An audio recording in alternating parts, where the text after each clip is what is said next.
All right, so we are going to be sewing our tote bag now out of our felt fabric that we've gotten. So I'm going to take the contents out of the pattern. So this is the Quick Sew K3597. And if you look at the back of the pattern, it gives you a description. Unlined bags in 3 sizes have top edged finished with facing. So the edge finish is just a stitching that you'll be doing. Flat bottom handles with self fabric. Self fabric means the handles are just out of the same fabric that we're using. And top stitching details. Bags are very easy to make and have special easy to follow instructions. So for this bag, you get to choose if you want to make a small, medium, or large. Here at the bottom is the finish sizes, so you can measure those with your tape measure and determine which one you're going to make. I am going to be making the large. And then here are the notions. So we need thread, piece of stabilizer for the bottom, which we're probably just going to use some cardboard if you have that at home. And then here's our materials that are required. So our fabric is 60 inches wide. So you should have, I gave you more than a yard of fabric. All right, so now we're going to take, this is our guide sheet. So we learned, that was one of our vocabulary that we learned early on in this class. So this is our guide sheet. But before we cut out any of our fabric, we have to cut out the paper part of the fabric. So I'm going to set that aside. And like I said, I am going to cut out the large. So let's go back to our guide sheet. Right here, it tells you what pieces you'll be cutting out. So number 1 is the bag. So that's the base of the bag. Number 2 is a facing. Number 3 is a handle. Number 4 is a pocket bag. And number 5 is the actual pocket. Okay. So you're going to be taking your paper scissors, only your paper ones because this is paper, and just kind of flatten it out a little bit. So the first piece I'm going to cut out is the bag. So that's number 1. And I am choosing the size large right here. And so I'm going to cut on that solid line for the bag for number 1. Okay. And then when I get around to number 2, so on that one, you just cut out around the whole pattern piece. So when I get to number 2, that's the facing, I'm going to cut on the outside line. But when I get to this triangle, that is called your, it's just a marking. It's called a notch, excuse me. And so we want to cut out that triangle, okay? Making it go to the outside. So that's a single notch. And then as you come to the other side, we are going to cut out the double notch.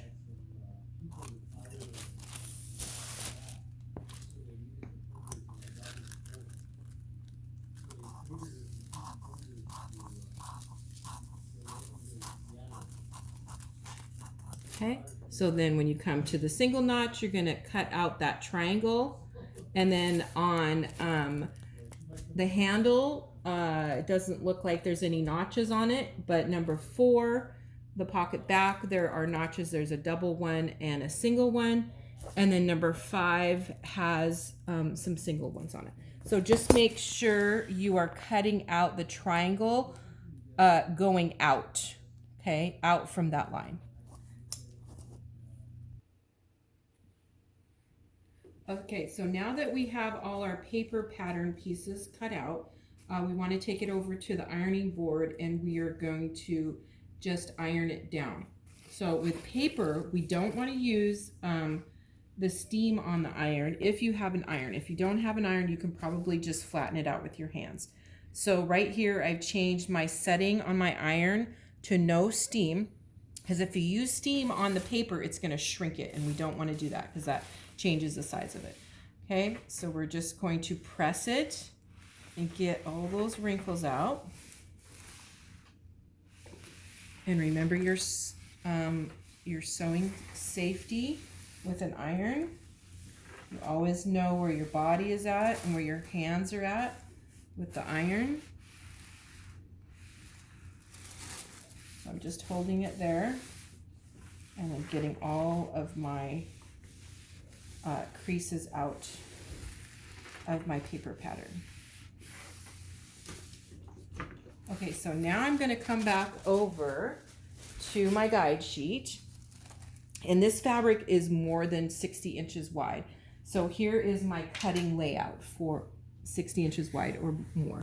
And for me, I'm making the large, but you can choose to cut out the smaller medium, and you're going to either be using the large or the small. So now I want to make sure my fabric's set up correctly. So my selvages are on this side.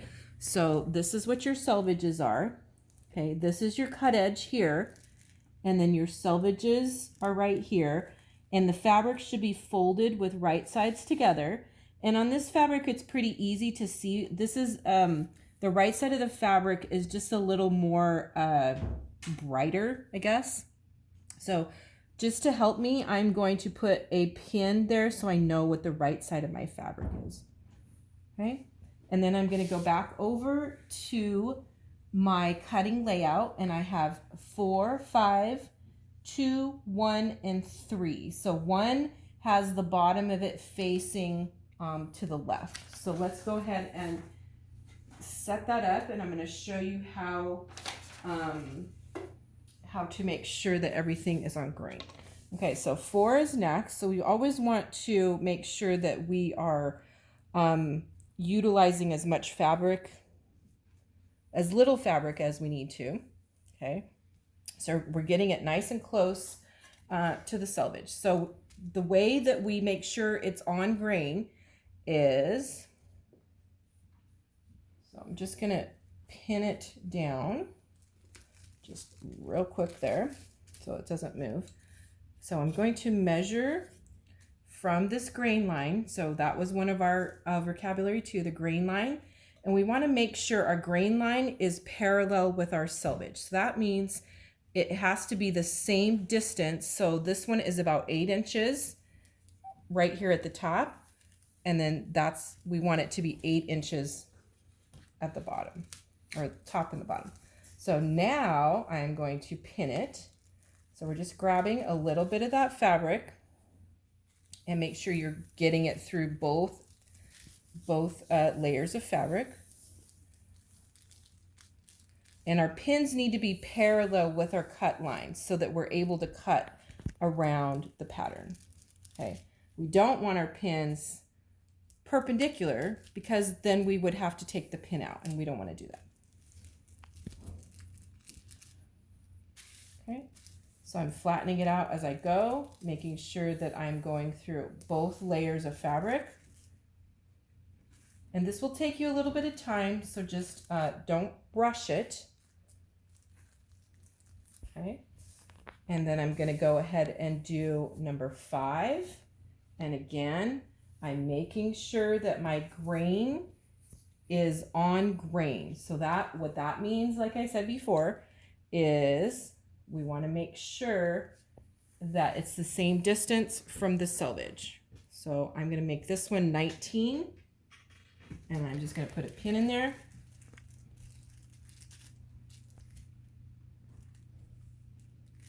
And then at the top of it, I'm going to make sure. So you might have to move it around. That's why you only want to use 1 pin. So about at 19, okay?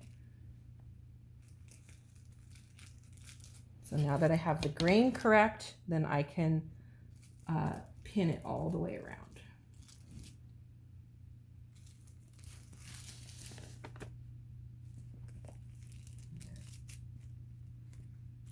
And you only really have to pin it enough so that it stays down, okay? So number 2 that's next on our cutting layout is right here, number 2. It says you can go lengthwise or crosswise. So on this one, we're just going to make it so that it's the same as the guide sheet shows us.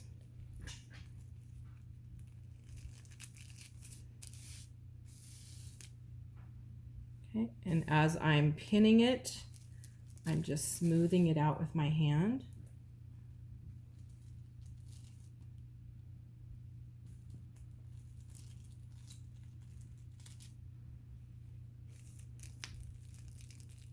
Okay, so this is going to take a big space, so a floor or a big table, okay? And then according to the guide sheet, number 3 should be going along the selvage, okay? So before I get to that one, I'm going to go ahead and pin the bag, okay? So notice on all of these, oh, I just made a mistake, I realized. So on the pocket, you only want to cut one. Okay, so we're going to come back to that and we're going to take it out. I'm going to do that right now, actually. You know what? Let's not worry about that. Okay, so they all say cut 2, cut 2, cut 1. So we're going to cut this one last and make sure that we only cut one layer. We'll go through it after we cut all of these. Okay, number 3 says cut 2, and number 1 says cut 2. Okay, so again, we have to make sure that our grain is on straight grain. So that means the grain of the pattern, grain of fabric, is parallel to our selvages. So I'm gonna, let's see, move this one over and I'll do it about 14.5.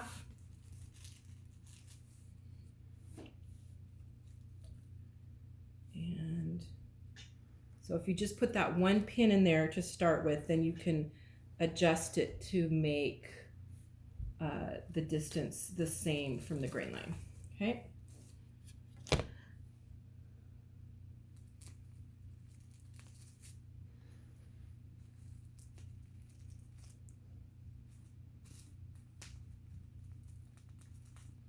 So I can take that out. And it really only needs to be pinned enough so that it doesn't move around too much, okay?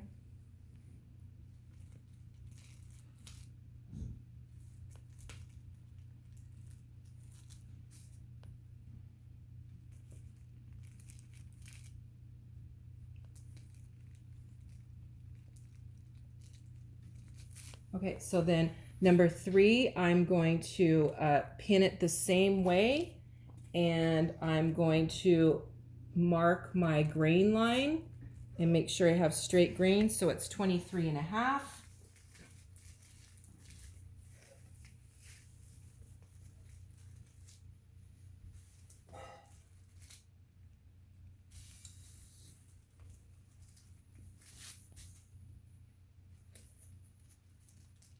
Okay, so like I said, number 5, we're going to wait till the very end, and we are going to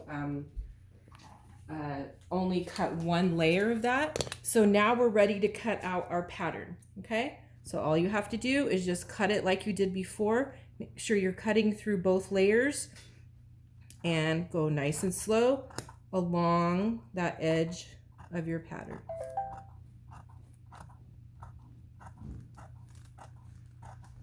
Okay, so also when you are cutting around, oh, hold on. So I want to get rid of those pins because I just started to cut through them. When you're cutting around your notches, just go slow. And you might have to bring it in there like that. And you're cutting around the notch. And make sure you don't cut that notch off. That's really easy to do. Okay. And then you're going to go around the other notch and cut out and go all the way around each pattern piece except for number 5. And then you're going to just pin this to one layer and cut out one piece. Okay, so now that we've cut out all our pieces, I realized that on number 5, we only want to cut out one layer of the fabric. So I'm going to take my pins out.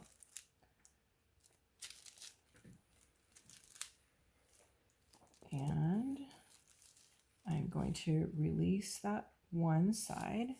Okay. And I want to make sure that this side is the right side of the fabric. Okay. And then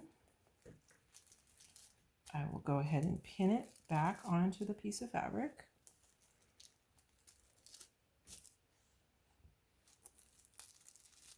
And I'm going to cut this out. Okay. And if you need to move it in order to get a better cut on the notch, you can do that. It's kind of a hard angle. Okay. Remember, as beginners, you want to go slower. I tend to go a little bit fast just because I'm pretty experienced. And the more experienced you get, the faster you will cut. But always remember your sewing safety. These shears are very sharp.